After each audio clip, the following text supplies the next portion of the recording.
नमस्कार, मैं अंजना शर्मा और आप देख रहे हैं आरएनटी न्यूज लाइव। आइए एक नजर डालते हैं इस वक्त की खास खबर पर।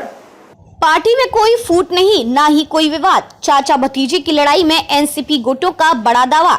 राष्ट्रवादी कांग्रेस पार्टी के शरद पवार और अजित पवार के नेतृत्व वाले दोनों गुटों के वरिष्ठ नेताओं ने दावा किया है कि पार्टी में कोई विभाजन नहीं है। समाचार एजेंसी पीटीआई के अनुसार चुनाव आयोग ने एनसीपी के प्रतिद्वंदी गुटों को 6 अक्टूबर को व्यक्तिगत सुनवाई के लिए बुलाया।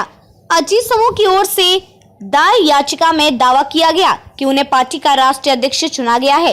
महाराष्ट्र की राजनीति में अलग ही दांव पेच का खेल चल रहा है। चाचा भतीजे की लड़ाई में अब राष्ट्रवादी कांग्रेस पार्टी के शरद पवार और अजित पवार के नेतृत्व वाले दोनों गुटों के वरिष्ठ नेताओं ने दावा किया है कि पार्टी में कोई विभाजन नहीं है। हाल ही में अजीत समूह की ओर से दायर याचिका में दावा किया गया है कि उन्हें पार्टी का राष्ट्रीय अध्यक्ष चुना गया है। इसी को लेकर अब चुनाव आयोग ने एनसीपी के प्रतिद्वंदी गुटों को 6 अक्टूबर को व्यक्तिगत सुनवाई के लिए तलब किया है। मंगलवार 19 सितंबर को शरद पवार की नेतृत्व वाली एनसीपी की महाराष्ट्र इकाई के प्रमुख जयंत पाटिल ने कहा, भारत के चुनाव आयोग द्वारा हमारे मामले को एक राजनीतिक दल के भीतर विवाद के रूप में लेना अनुचित है, जबकि हमने लगातार कहा है कि ऐसा कोई विभाजन नहीं है।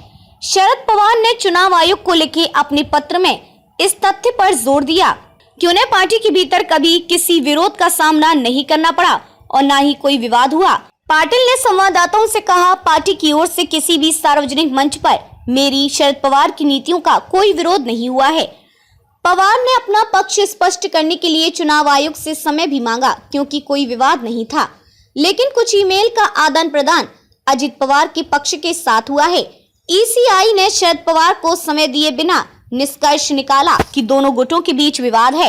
पाटिल की टिप्पणियों के बारे में पूछे जाने पर महाराष्ट्र के कैबिनेट मंत्री और अजित पवार समूह के वरिष्ठ नेता छगन भुजबल ने कहा कि यह अच्छा है क्योंकि पार्टी में कोई विवाद नहीं है।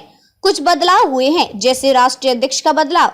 अजित पवार अब पार्टी के अध्यक्ष हैं और हमने पहले ही ईसीआई को यह बता दिया है। गौरतलब है कि अजित पवार ने इस साल जुलाई में अपने चाचा और एनसीपी संस्थापक शरद पवार के नेतृत्व के खिलाफ विद्रोह कर दिया और महाराष्ट्र में उप मुख्यमंत्री के रूप में शिवसेना भाजपा सरकार में शामिल हो गई। खबरों में अब तक के लिए बस इतना ही। फिर होगी आपसे मुलाकात कुछ ऐसे ही खास खबरों के साथ। तब तक के लिए नमस्कार और देखते रहिए आरएनटी न्यूज लाइव।